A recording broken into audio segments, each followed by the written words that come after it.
आजच्या बैठकीवरती बहिष्कार टाकणारे सदस्य गिरीधर पाटील यांनी राजू शेट्टींसह इतर नेत्यांवरती जोरदार निशाणा साधलाय। पाहुयात त्यांनी माझाशी केलेली ही एक्सक्लुझिव्ह बातचीत। सरकारशी चर्चा करण्याच्या पूर्वीच सुकाणू समितीमध्ये फूट पडली आहे। या मतावरून दोन प्रवाह निर्माण झाले आणि अनेक सदस्यांनी आज सुकाणू समितीच्या बैठकीलाच अनुपस्थिती लावण्याचा निर्णय घेतलाय। डॉक्टर गिरीधर पाटील आता माझ्यासोबत आहेत। पाटील साहेब, काय नेमकं आपलं म्हणणं आहे? का बरं आपण अनुपस्थित राहत आहेत? हे आंदोलन ज्या परिस्थितीतून जात आहे त्याच्यामध्ये अगोदर झालेल्या चुका टाळून नव्याने आंदोलनाची फेर आखणी, विषयांची मांडणी, मागण्यांची यादी हे सगळं नव्याने करून नंतर मग सरकारकडे बोलायला जायची आवश्यकता होती आणि तसं ठरलेलं होतं। पण 2 दिवसापासून आता या मंत्री गटाची नेमणूक झाल्यापासून सरकारने आंदोलकांशी बोलण्याची तयारी दाखवल्यानंतर आंदोलन ज्या पद्धतीने घाईघाईने सरकारशी बोलायचं या माध्यमातून जात आहे, हे मला वाटतं आंदोलनाच्या दृष्टीने थोडंसं घाईचं होईल आणि जे काही आपल्याला मिळवायचं आहे याच्यातून ते मला वाटतं मिळवण्यामध्ये मागच्यासारखीच गफलत होईल का याची मला थोडी भीती वाटायला लागली। सुरुवातीला ज्या वेळेला बाजार समितीमध्ये जी काही सभा झाली, बुधाजीराव ज्या वेळेला याला संबोधित केलं त्याच्यामध्ये असा एक विचार बऱ्याच लोकांनी मांडला की हे आंदोलन राजकीय लोकांच्या हातामध्ये जाऊ नये आणि त्याच्यामुळे सुकाणू समिती स्थापन करताना सुद्धा राजकीय पक्षाच्या लोकांना लांब ठेवा असा त्याच लोकांनी ठराव मांडला होता आणि त्यानुसार पुणतांब्याच्या आंदोलनामध्ये सक्रिय असलेले काही राजकीय पक्षाचे लोक आपण बाहेर ठेवले होते। एवढं असून देखील आंदोलन पुढे जात असताना ज्या प्रकारे काही राजकीय एलिमेंट्स त्याच्यामध्ये येऊन सक्रिय झाले त्यांचा पाठिंबा पाहिजे असेल तुम्ही घ्या, त्याच्याबद्दल आमचं काहीच ऑब्जेक्शन नाहीये।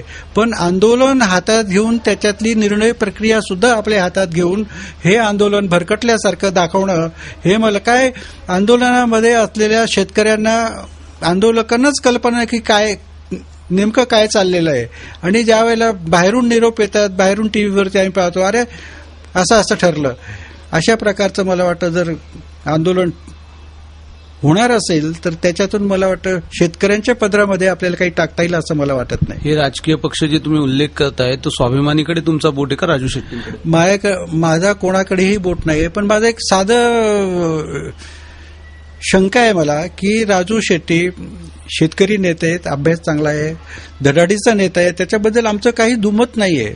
पण तुम्ही एनडीएचे घटक आहात, सत्ताधारी पक्षामध्ये तुमचा एक मंत्री सक्रिय आहे, तुमच्या हातामध्ये एवढी ताकद असताना तिथे तुम्ही ती ताकद न वापरता आंदोलक बिचारे शेतकरी खेड्यावरती लाटाकाटा खात आहेत, त्यांच्यावरती खोट्या केसेस दाखल होत आहेत, पोलीस लोक खेड्यामध्ये शेतकऱ्यांच्या घरामध्ये जाऊन त्यांना मारतायत, एवढी वेळ तुम्ही शेतकऱ्यांवरती आणली आणि परत आंदोलनामध्ये येऊन शेतकऱ्यांच्याच बाजूने काहीतरी सांगायचं, मग तुम्ही सतत राहता कशाला? तिथून बाहेर या।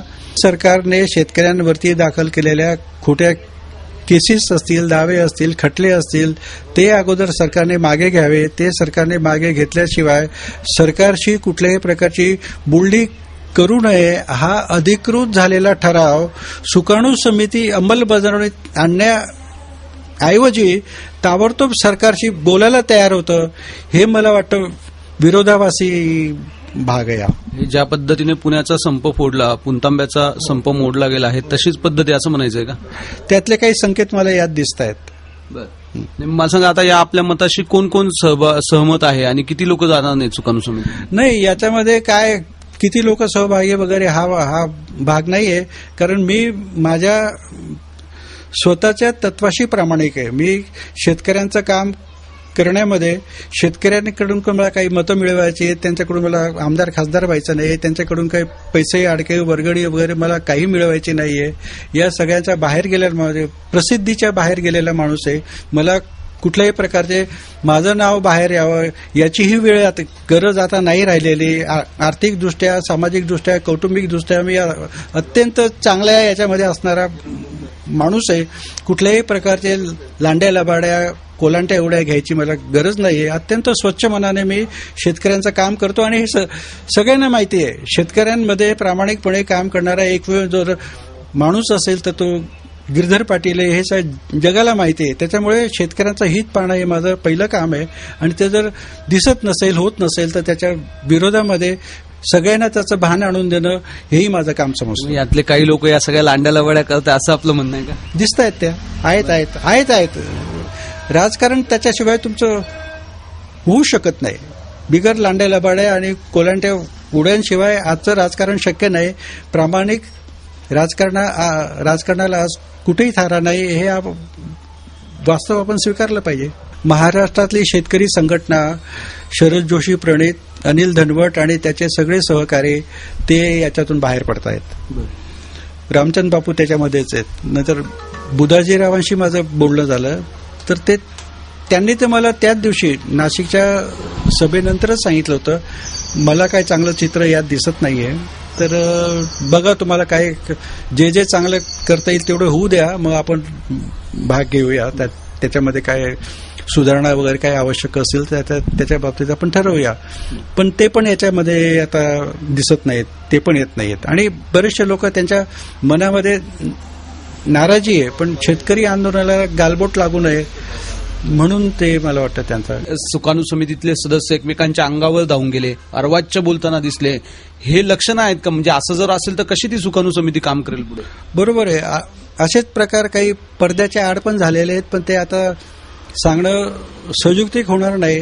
पण एकंदरीत जे काही चाललंय ते खूप चांगलं चाललंय असं मला वाटत नाही. आपण बघू शकतो हे ज्येष्ठ शेतकरी नेते अभ्यासक गिरधर पाटीलजी होते, जे सांगतायत की सुकाणू समितीमध्ये आता जे चाललंय ते अत्यंत वाईट आहे. पडद्याच्या मागे सुद्धा अनेक वाईट घटना घडल्या. सदस्य जे आहेत सुकाणू समितीचे ते एकमेकांच्या अंगावर धावून गेले, एकमेकांची माईकची ओढाओढी तर झालेलीच होती. परंतु आता राजकीय कोलांट्या उड्या करणारे लोक सुद्धा या सुकाणू समितीमध्ये आलेले आहेत. त्याच्यामुळे या सुकाणू समितीतून शेतकऱ्यांच्या हाती काही पडेल याची काही शक्यता त्यांना वाटत नाहीये. आणि म्हणून गिरधर पाटील यांच्यासह अनेक सुकाणू सदस्य जे आहेत त्यांनी याच्यावर बॉयकॉट टाकलेला आहे, या बैठकीवर बहिष्कार टाकलाय. त्याच्यामुळे आता नेमकं पुढे काय होईल? ही संपूर्ण सुकाणू समिती ही पुणतांब्याच्या आंदोलनाप्रमाणेच नाशिकच्या आंदोलनाचाही फियास्को करेल का, असा एक फार मोठा प्रश्न आता निर्माण झालाय. येणाऱ्या काळात या सगळ्यांची उत्तरं आपल्याला मिळतील. कॅमेरामन किरण कटारेसह सागर वैद्य, एबीपी माझा, नाशिक.